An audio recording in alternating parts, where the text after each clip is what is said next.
Hello everyone. As everybody already knows, I'm famous, rich, and attractive, and as that might sound really nice, it really has a lot of drawbacks. I find myself constantly just having so much money to the point where I don't even know where to spend it. Yeah, obviously I'm joking. In my wallet right now, I have a $5 bill and an expired condom, so it's not looking that good. Seriously though, I was inspired to make this video as I saw a news article circulating recently, especially in basketball circles, as a 22-year-old NBA player retired from basketball recently. As far as I know, a 22-year-old who was in the NBA retiring randomly is kind of unheard of, especially if there aren't any major career-ending injuries. The basketball player that I'm talking about is Tyrell Terry, and he recently came out and retired from basketball after around 2 years in the NBA. He came out with a retirement post on Instagram, and I want to read a little bit of it. So he said, quote, "I decided to let go of the game that has formed a large part of my identity,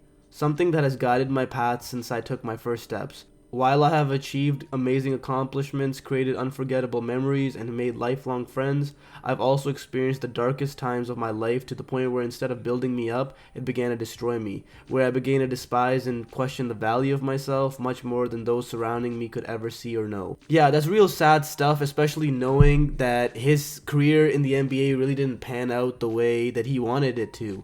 He was drafted in 2020, but since then he only scored 13 points in 13 games for the Mavericks, which is not good at all, and since then he's been waived by the team, so he currently doesn't have an NBA team to play on. He went on to say, "To most, I will forever be known as a bust, a failure, or a waste of talent.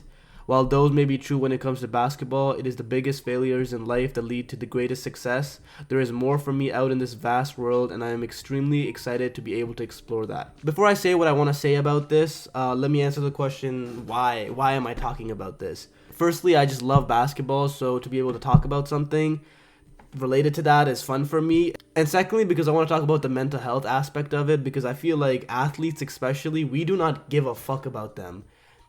We tell them to go out there day in and day out and perform at the highest level, but if they don't end up doing that or they fall short, they're the first ones to get scrutinized, and a lot of their value is assigned to how well they perform. And I want to talk a little bit about that. Getting drafted into the NBA is, for most basketball players, the I made it moment. They finally get to be rewarded for all the hard work that they're putting in, and all the hours in the gym that they put in can finally come to fruition into something that's a career. Finally, they can make money from all the hard work that they've been putting in. I'm sure there's no better feeling than being with your family, having your name called up to the stage, you going up there, putting on that corny ass hat, and shaking Lex Luthor's hand. So no wonder if you're someone like Tyrell Terry, who from Stanford to Dallas has lived and breathed basketball, and I'm sure his family have worked so hard to put him in a position where he can eventually succeed and eventually pay them back. And if it doesn't work out, I can see that honestly just breaking someone.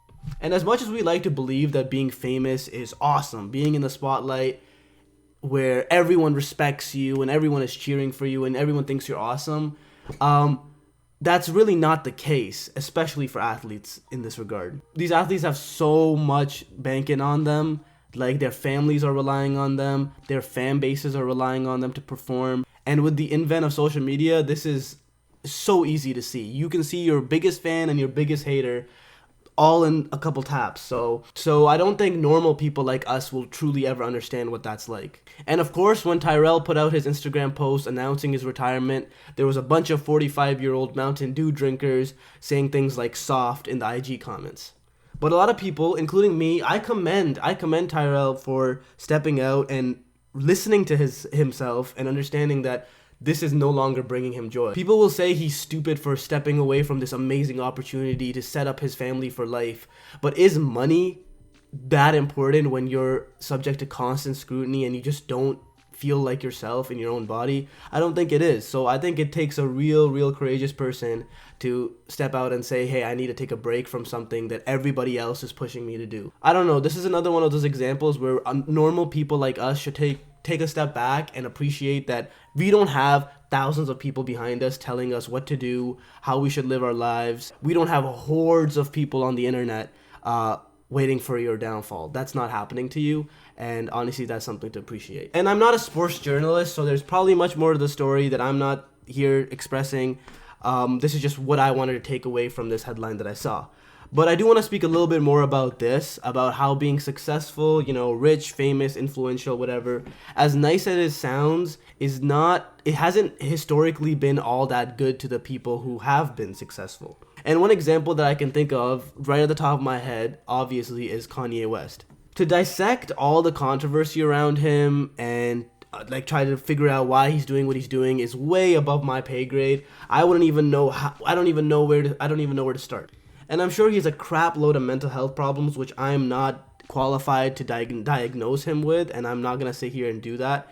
But I do want to say that this kind of behavior, in terms of just saying whatever's coming, the first thought that comes to your head, as intrusive as it might be, it really only thrives in the manner that it has with Kanye, because we've allowed it to. And I say we, when I say we, I can understand that we might not have the full control, but the people that are around Kanye do have control. And that's what I want to talk about. I want to talk about the fact that everyone, but especially celebrities, really need to have a good support system around them in order to reel them back in when they're kind of just spouting on nonsense. Because as a celebrity, it's so easy to fall victim to all these people telling you that you're awesome, you're amazing, everything that you're doing, you're creative, everything you're putting out is so smart and so genius, that you start feeling like you're the fucking man and you can't say anything wrong. But that's exactly when you need a good support system, and not a bunch of yes men that will let you go on random ass podcasts and say however you feel. Actual true friends and family that will know what's best for you and tell you to shut the fuck up. So yeah, being rich, famous, influential, as nice as it sounds, kind of sounds like it sucks a little bit too. And I'd like to talk a little bit more about that through the lens of child actors. Child actors is kind of like going to Popeyes. It sounds really nice beforehand, but you just don't realize how much shit there's gonna be. A prime example of this is Jeanette McCurdy, who was Sam from iCarly, a show that I personally watched religiously as a kid. Firstly, how micromanaged her life was, from her mother who almost took it upon herself to make a child actress, even though that's the most unnatural thing ever. It kind of reminds me of those loser dads on the sideline of soccer games, yelling at their 10-year-old to play better and spouting on some bullshit about how they personally would have made it into the pros if their knee wasn't bad or some bullshit. It's the most dangerous thing ever to live vicariously through your children, and it puts a fucking dump truck load of trauma right on their head. So don't do that. But at least you can brag about how successful your child turned out to the relatives who don't give a shit. Jeanette McCurdy highlights in her book, I'm Glad My Mom Died, where she recalls instances from her life where when she was a kid, she thought her mom was on her side and she was being super supportive, but looking back at it, she realized that her mother just had her own motives. And where Jeanette thought she was being cared for, her mother was really just controlling every aspect of her life to make her the successful star that she was. There's an article on The Guardian which speaks a little bit about her childhood. Obviously, just go read her book if you want the whole story, but this is just a little bit of a little snapshot of what her life was like as a child actress.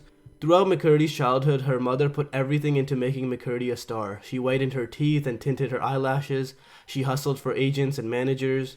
Worst of all, when McCurdy showed signs of puberty, Deborah taught her calorie restriction and managed her diet to keep her infantilized. She was panicked at the thought of her daughter growing up, but there was also a professional motive. If McCurdy could play a younger age, she would get more roles, because you can work longer hours on set and you can take direction better. But eventually that one hit role did come, as Jeanette got the role for Sam on iCarly. And with this show, she became vastly famous. And on the outside looking in, it's kind of hard not to point out just how cool it would be to be on iCarly. If someone said, hey, do you want to be on this Nickelodeon show? I would take that so quick. And look, here's a picture of Jeanette with Michelle Obama. I would kill to take a picture with her. Michelle, give me a chance. But obviously it's our job, honestly, to look a little bit deeper into this and not just be so transfixed on all the awesome things of being a child actor or just famous in general. Because even if Jeanette had a parent who wasn't so controlling and micromanaging, even if everything was normal in terms of her transcendence as a child actress, it still really wouldn't be normal. This article goes on to say that when Jeanette had her first period, she was working on set and everybody the cast and the crew found out, and she also had her first kiss on set. Like, I don't think anybody watching this would want their first kiss be recorded. I don't think anybody wants that. And again, I've said this a lot, but I don't think us normal people will ever really understand what that's like. So I guess moral of the story of this whole video is just try to be nicer to people, especially if they have that little verified little blue check mark, because it's so easy to just send that little hate comment and stuff, because they're never gonna see it. They have millions of followers. What's my little comment? What's that gonna do? And then all those hate comments pile up, and at the end of the day, they are human. But anyways, that's it. This is my last video of this year. I hope everyone had a great year. See ya.